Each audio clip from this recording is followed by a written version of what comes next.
ଥିଲା ଶନିବାର ହେଲେ କାହିଁକି କେଜାଣି ମୋ ମନଟା ବହୁତ ଖୁସି ହେଇଯାଏ। କାହିଁକି ନା ରାତି ପାଇଲେ ସଣ୍ଡେ, ମୋର ଯାହା ହଉ ଗୋଟେ କାମ ଛୁଟି, ଆଉ ମୁଁ ମାନେ ଶୋଇବି ଟିକେ, ଆଉ ଏଇ ହେଉଛି ସବୁଠୁ ମୋର ବହୁତ ବଡ଼ ଖୁସି। ଯାଇ ବେଲ୍ ବଜାଏ ତ କେହି ନାହାନ୍ତି, ଫୋନ୍ କରିକି ପଚାରିଲିନି, କହିଲେ ଛୁଟି। ସେଇ ସମୟ ଭିତରେ ଡିମାଣ୍ଡ ପଳେଇଲି, କାହିଁକି ନା ସାଲେରୀ ହେଇଗଲାଣି, ମାସ ପୁରିଗଲାଣି, ଘରକୁ ତ ଜିନିଷ ଆସିବା ସୁନିଶ୍ଚିତ। ସେଠି ଯାଇକି କିଛି କିଛି ଜିନିଷ ମୁଁ ସପିଂ କରିଥିଲି। ଯେହେତୁ ବାବୁଙ୍କର ଡ୍ୟୁଟି ଥିଲା, ମୁଁ ଏକା ଯାଇଥିଲି। ଡ୍ୟୁଟି ସରିଲା ପରେ ବାବୁ ଯାଇକି ମୁଁ କହିଲି ଆସିବ ଜିନିଷଟା ନେଇଯିବ, ଆଉ ମୁଁ ଏତେ ବାଟରୁ ଆଣିପାରିବିନି।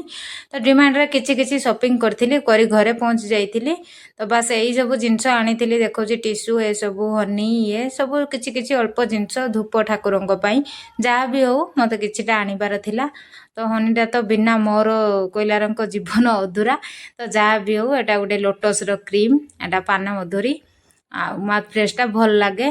ତ ଯାହା ବି ହଉ ସବୁ ଜିନିଷ ନେଇକି ଆସିକି ପହଞ୍ଚିଲି। ଆଉ ଏଠି ଏପଟେ ଶୀତ ଏତେ କୁହନ୍ତୁନି, ମାନେ ଗାଁରେ ଅଧିକା ଶୀତ ମୁଁ ଜାଣିଛି, କିନ୍ତୁ ବେଙ୍ଗଲୁରୁରେ ଏତେ ଶୀତ ଜଣାପଡ଼େନି। କିନ୍ତୁ ଏବେ ମାନେ ପବନଟା ବହୁତ ଜୋରରେ ଦେଉଛି, ଆଉ ବାକି ମାନେ ଶୀତ ତ ଛାଡ଼, ପବନଟା ଦେଲା ମାନେ ମୁଣ୍ଡ ଖରାପ ହେଇଯାଉଛି।